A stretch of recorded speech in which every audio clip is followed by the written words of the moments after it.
Yo guys, hello, good morning, good afternoon, and good evening. Sumunod na here. And for today guys, kakauwi lang namin. And we got an item from Globe. So, this will be my first time to review a gadget, which is particular cellphone guys. So, tara, samahan nyo ako. Unbox natin and let's see. So big shout out to Globe. Alright, let's go unbox and see what we have. Boom. So guys, wala mo ng toy review for today, and ngayon we will be doing a unboxing of the new brand of phone, which is Honor X7D. Alright. So guys, this is the brand of the phone, Honor. Yes, it spells Honor, and this is the X7D. So ang Honor phone, just a short background lang guys, na this was launched late December of 2024, and nagkaroon sila ng release in China on that year, and then global release nila was like around late or May of 2025. So ito na siya guys, na nakikita nyo sa screen. So far ito ang kinuha ko sa Globe with my current plan. Nag-renew kasi ako to make it short. So ito yung pinili ko, parang walang cash out. Okay, so let's try a new phone naman, di ba? So always ako nagtatry ng Vivo, which is the one I've been using for my toy vlogs, and as well with my family vlogs, di ba? Or pictures with the fam, or kahit anong gala. So ngayon, subukan natin itong bagong brand, which is the Honor brand, and this is the X7D. So ito na siya guys. Ganda naman yung box, napaka-simple as usual. Okay, so just to give you insight as well, this one is masasabi natin a budget-friendly phone. So regardless kung kukuha kayo ng plan sa other telecom communication companies like Globe, Smart, or so yan, kung kukuha kayo ng mga ganyang plan guys, regardless plan or just a single unit phone lang, so budget friendly na rin siya. Pwede na siya ring ipantapat, sabihin natin, sa mga brand ng phone ng Realme.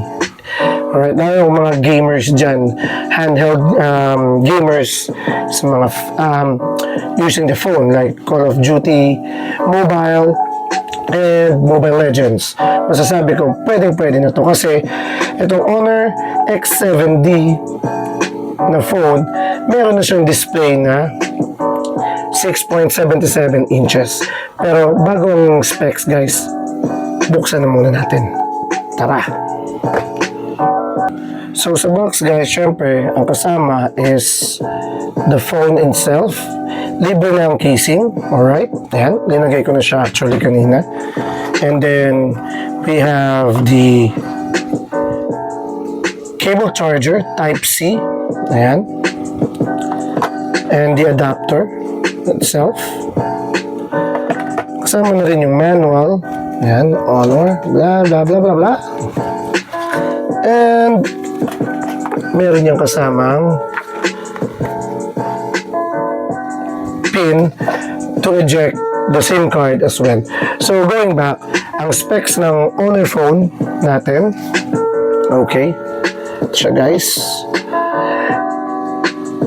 Napakaganda naman niya. Malaki siya, in fairness, medyo mabigat. Pero sa akin, parang kasing bigat lang din niya yung Vivo, which is the one I'm currently using with my videos, is the Vivo V40 Lite na 5G. Ngayon, Ang difference lang nila guys is the display. Ang Honor X7D has a display of 6.77 inches, while yung current Vivo ko, kung ikukumpara ko sa current phone na gamit ko, this has a 6.67 inches. Alright? So, ayan. Ngayon, battery comparison ng dalawa, mas mataas ang Honor na X7D, which has a 6,500 milliampere na battery. Alright? And ang nakuha ko kasi is Ocean Blue. Tatlong color ng X7D. It has Ocean Blue, kasi yung isa parang pink, and then the other one is all black. Yan. Ito ang dumating sa Globe so far. Now, other specs of the Honor X7D guys, it has a 108 megapixel for the main camera. Ayan, kung nakikita nyo. Ayan din, nakalagay 108 megapixel. Ayan. Alright, and ito lang guys is a 8 gigabyte RAM. Pero meron siyang plus 8 gigabyte na function. Kapag makikita mo sa settings na RAM Turbo, so parang lumalabas din is parang naka 16 gigabyte, but again 8 gigabyte lang siya. Alright, so naka Magic OS 9 na rin siya, operating system, and Snapdragon 685 nga lang siya. So, perfect siya sa gaming. Comparing to the current Vivo phone that I'm using, the Vivo V40 Lite.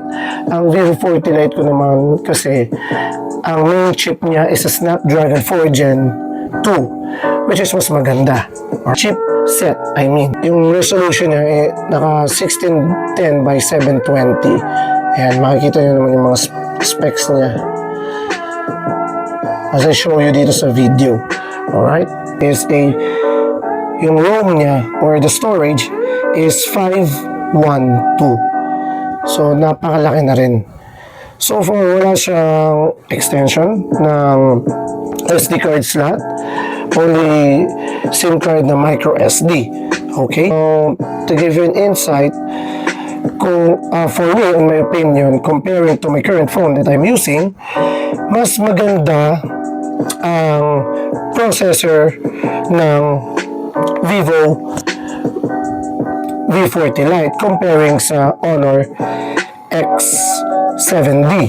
Alright, but the camera itself, mas maganda siya, yung Honor X7D, comparing naman sa Vivo V40 Lite, kasi ang Vivo V40 Lite only has a 50 megapixel sa main camera, and sa rear naman sa Vivo V40 Lite, ang meron lang siya sa front cam is around, if I'm not mistaken, 32 megapixel.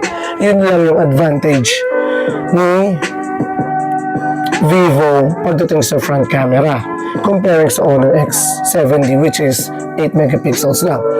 Tapos ang storage niya, yung ROM nga niya 512, sa V40 Lite naman 256. Pero alam ko may maximum din to ng 512. Alright, pero nakuha ko is 256. So, yun yung difference na comparison wise. So, for me, I'll try the Honor X70. So far, napaka-smooth niya ng when I try to view. Ayan. Napaka-smooth. Walang lag so far. Pag nag-scroll ka, checking the apps and everything. Alright. And ang kinaganda niya kasi, natutuwa din ako sa kaya mag-open tayo ng Facebook. Pag magkukurse ka lang, ganyan lang siya. Alright? It's auto-close. Hindi mo na kailangan, hindi na siya nag-run at the background pag close mo. Not like other Android phones na pag close mo, it's still running in the background na kailangan mong i-press yung dito sa baba. Like my Vivo, to totally close the application. diba? So yun yung kinaganda lang dito sa Honor X7D. Upon checking and doing setting up my phone dito sa Honor X7D. So yun, pero titignan natin. But the camera itself, napakaganda. Pakita ko sa inyo. So kagaya ng sinabi ko, so this is the front. Napakaganda guys. Kung makikita nyo. In person, pero dito kasi hindi nyo masyado ma-appreciate. Siyempre, diba? Pero napaka-clear yan. From the photo, and even for the video, yan, no? In person, napakalinaw. Guys, sa totoo lang. Sobrang linaw niya. Kasi nga, yung main cam is 108 megapixel. But on the other hand, ayan, sa front, syempre, medyo olats. Diba? Kasi nga, 8 megapixels lang. Kung makikita nyo. Ayan, diba? Medyo nagmumukhang pixelated in the screen or even in person. Makikita mo yan, pixelated. Video or photo. So, yun lang naman guys. So, this is just a quick unboxing and review ng ating new phone na magagamit ko din sa ating mga toy vlog and even sa mga videos and even sa mga events na pupuntahan natin sa toy community. So again guys, hope you enjoy this quick comparison of the new Honor mobile phone, which is the Honor X7D. So if you want to buy it, dahil bago lang siya, you might want to test it. But for me, this is all good, budget-friendly phone, and usually it starts at 9,999. So, para sa mga kids nyo, pwede na siya. Or usually sa teenager na kids, alright? So, yun lang yung opinion ko. But again, it's your own decision, your own, how do I call it, opinion kung you will try the Honor X7D. Alright? So again, Sumarak muna out. Thank you for watching. Hope you enjoyed this video and sana makatulong din sa mga bibili ng mga new phones, especially this coming Christmas. And syempre, of course, iPhone, mas nakakangat pa rin talaga, ha? Yun lang. Pero kung budget friendly, isama nila to kasama ng Realme and ng Vivo and as well ng Oppo. Kung medyo high-end na budget friendly, pwede na to sa Honor. Lalo sa gaming person dyan sa mobile gamings. Okay? So again, Sumarak na out. Thank you for watching. Peace and enjoy the rest of your day, guys. Bye-bye.